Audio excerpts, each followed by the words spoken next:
He called himself Rocky. He was a Vietnam War veteran in his early 60s. I asked him about his choice of this nickname, and he asked if I'd seen the movie Rocky. I said, yeah. He said, do you remember when they asked the opponent what his prediction was for the fight? He said, I predict pain. He said that has been life's prediction for him, especially after returning home 1975 from Vietnam War. Some of you would know, some of you not. The younger group of you would not know what was happening in those years. Our veterans were coming back from combat zone, but they were facing physical and verbal harassment in the streets. They couldn't let others know that they were veterans. They were even advised not to wear their uniforms in fear for being targeted and insulted, assaulted, beaten up, spat on by the civilian.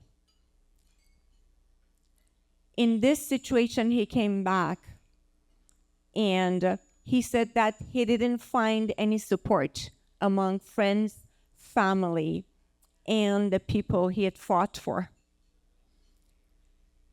He faced a lot of discrimination finding something to do, and finally he was hired as an electrician. He said that pain started being introduced in his life right after he came back from the Vietnam War. He said that he was fatigued, felt pain in his ribs and in his back, and he felt weakness in his arms and legs. So he went to the VA and he was prescribed medication, psychiatric medication. Nobody sent him for an x-ray or a blood test to find out what was happening in his body. And then, because he was using alcohol to numb down the pain, he was diagnosed not only with PTSD, major depressive disorder, but also with addiction to alcohol, substance addiction, and was sent for treatment. But he couldn't take staying in that treatment center because he was not being prescribed pain medication because of his alcohol and substance use to numb the pain. So he left the treatment program, and he said that he couldn't take the tremors and shakes of withdrawal, and the pain was brutal. Slowly, gradually, insomnia kicked in. He could not put himself to sleep. He felt irritable. At work, he would pick up fights with his friends and colleagues, and he was grumpy and not being able to make the right time to work, so he got himself fired. After that, he drank himself every night. He said that was the only way he could numb down the pain. The time that he would pass out was the only time that he could feel the pain gone away. He lost everything and turned out in the streets a homeless veteran. After long years of malnutrition, being hurt outside in the streets, sometimes he would hang out at a shelter, and the case manager there brought him to the center that I was working in 2000. Yeah, it was year 2000. He brought him in, and he was in the system for years before he got to me, because nothing was obviously working for him.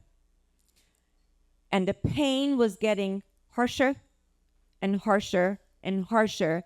When I saw him, he was exhausted, drained out of his life energy, eyes all red, barely coherent.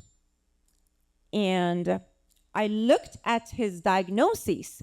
It was very interesting. He was diagnosed with malingering, drug-seeking behavior, and alcohol addiction and depression.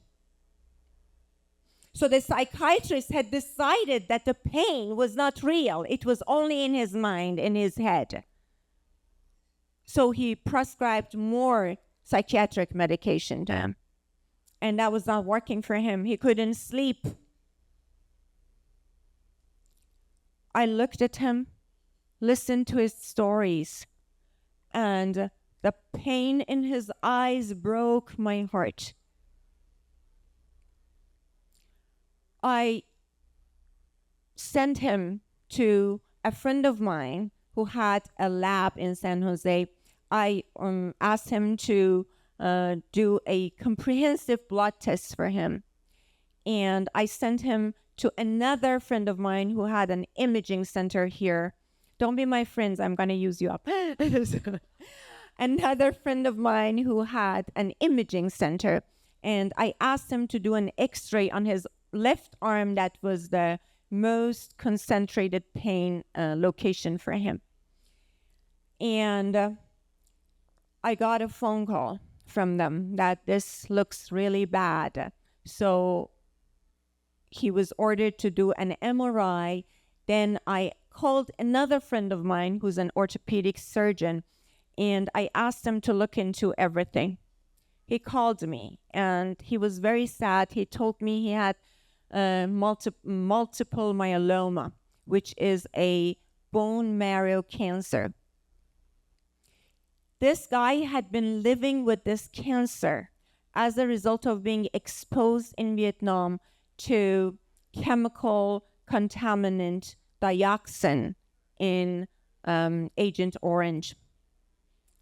And this cancer had been developing in his body, ending up developing and forming solid tumors in his bones, in his bone marrow. And his bones were fractured and shattered from inside out. That's the excruciating pain Rocky was going through without getting any help. My friend said that he didn't have more than 2 weeks to live. So I asked them to hospitalize him and make it pain-free the last few days of his life on this earth.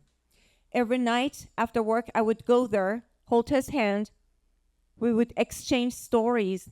And one night, with a calm smile on his face because he was on morphine pump.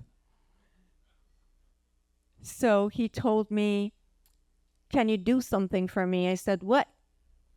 He said, "I am a nobody with no name. Nobody in this world cares about me. Can you please bury me in an unmarked grave?" My heart broke. But I respected his wishes.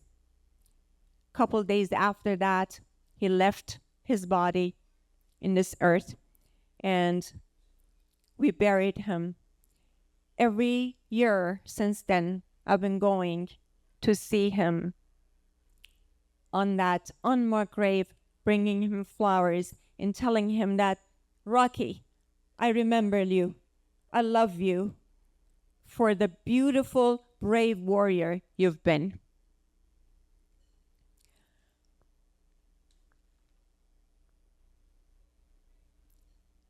The other story that I want to tell you is about a veteran I saw.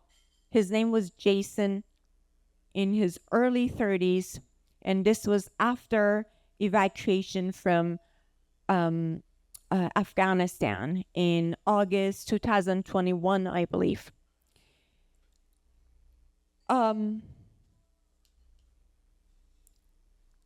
After the order to evacuate Afghanistan, the Taliban retook power, retook control, and a chaotic and deadly evacuation of US citizens and at-risk Afghans started to happen. The Taliban violation of human rights, particularly regarding women's rights and education and freedom of press, caused significant damage to the people. Taliban banned girls from attending secondary and higher education and closed down schools and fired all the female teachers and staff. Women went through a gender apartheid that stripped them from their rights to education, work, and public life. The Taliban banned women from accessing gyms and parks. Women were mandated to wear the burqa and wear face masks in the public. And they were banned from traveling more than 45 miles without being accompanied by a close male relative. This Marine, in the last few days of evacuation, faced a horrible trauma. When we left Afghanistan, we left a lot of ammunition there. During the last couple days that he was there before leaving Afghanistan, Taliban took over a place with a lot of ammo from us. They used the ammo and they exploded a girls' school. When he and his friend heard about it, they formed a rescue mission against the orders to disengage and come back. They went back. They went back and faced the most horrific scene ever. The school was half destroyed. A lot of girls were killed, and we're talking about 6-year-olds, 10-year-olds, 12-year-olds. And the ones who had survived, they had lost body parts. They were blinded. Taliban had thrown acid to their faces to disfigure them. And the little ones were burnt with cigarette on their face and their hands. And this was the last scene that he saw. And he carried, leaving these people behind and coming back to country, carrying that guilt. He was going through night terrors, nightmares of that scene and couldn't get rid of it. So he was drinking himself. It took about 16 months that I was able to help him heal. And what I told him was what I had learned, not only working with people after trauma, but in my spiritual training since when I was 12 till now. What I told him was that it's a very well-known fact among spiritual people that the first arrow always hits.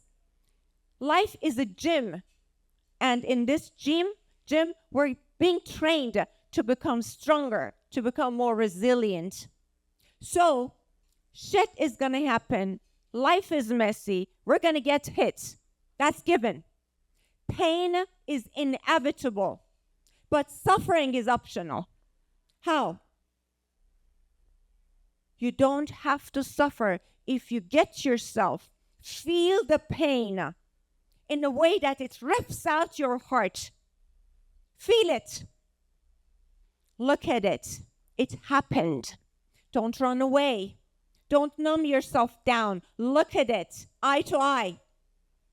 And then, look what you've learned from that.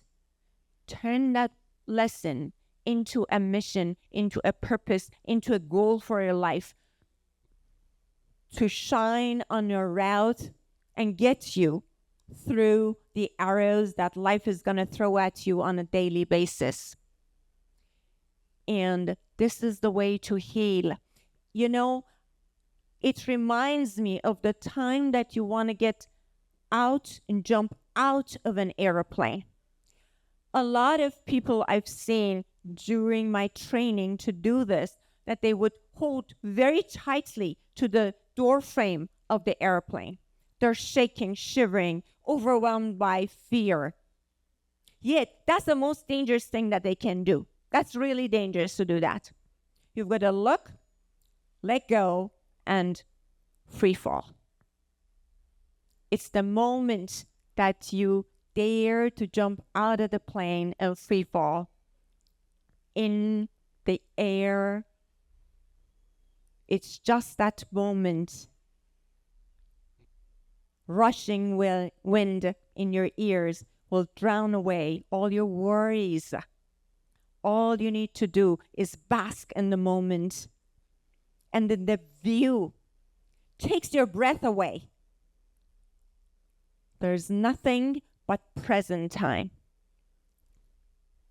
That's the feeling of healing after going through trauma.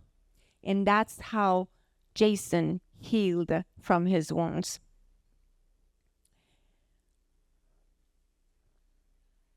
We have a lot of systems that are intending to help our veterans to go through trauma. Pentagon is yearly spending millions of dollars to help veterans heal. Yet, unfortunately, they even themselves admit that their treatments are not as effective as they want to be. Based on VA report, more than 50% of veterans who go receive services from VA kill themselves. This is not good. Since 2001, when Afghanistan war started, 7,085 soldiers were killed in action, but 140,000 veterans killed themselves to this day. On average, it's 6,000 a year. VA says that it's 17.6 veterans a day, but Operation Deep Dive is saying that it's really 44 veterans a day. I repeat, 44 veterans a day are taking their lives. And this is not okay.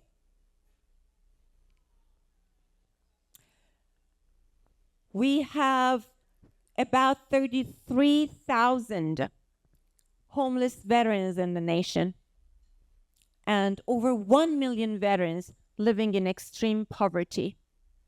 And that's not okay. So after losing 8 of my friends to IED explosion on combat zone about 40 years ago, I lived with survivor guilt for many years, until seeing all these things that I told you, the stories of veterans not being really treated the way they deserve to be treated, made me turn that suffering into a mission. And then January 3rd, 2019, I founded this organization. And we have been helping veterans, and we are not failing in anything that we do. In Open Doors to Future Possibilities, we don't treat symptoms. We actually help people heal. You know, to become a member of service in military, the recruits go through 6 to 13 weeks of intense training called military boot camp. Yet when they separate from the service and come back to re-enter civilian life, there is no training, there's no help. What we do is that we fill that gap and help them with smooth transition. 80% of veterans tell us that their comeback and re-entering civilian life has been extremely difficult and that people don't understand the challenges that they're facing.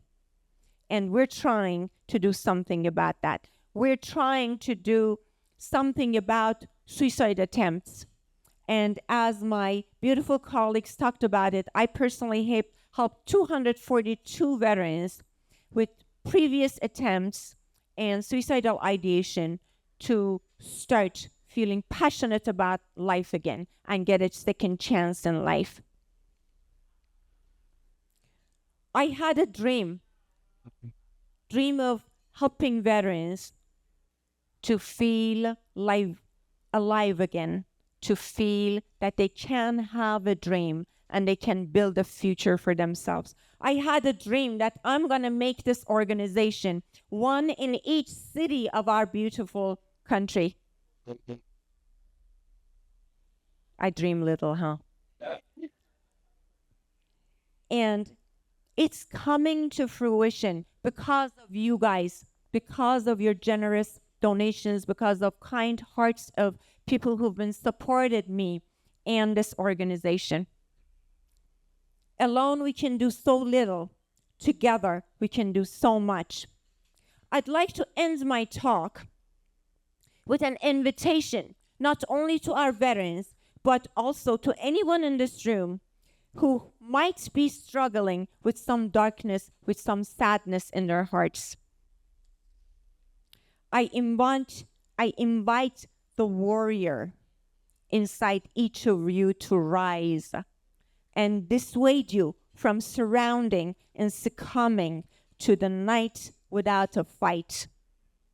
Like what Dylan Thomas, a Welsh poet, says, do not go gentle into that good night. Rage, rage against the dying of the light. Thank you.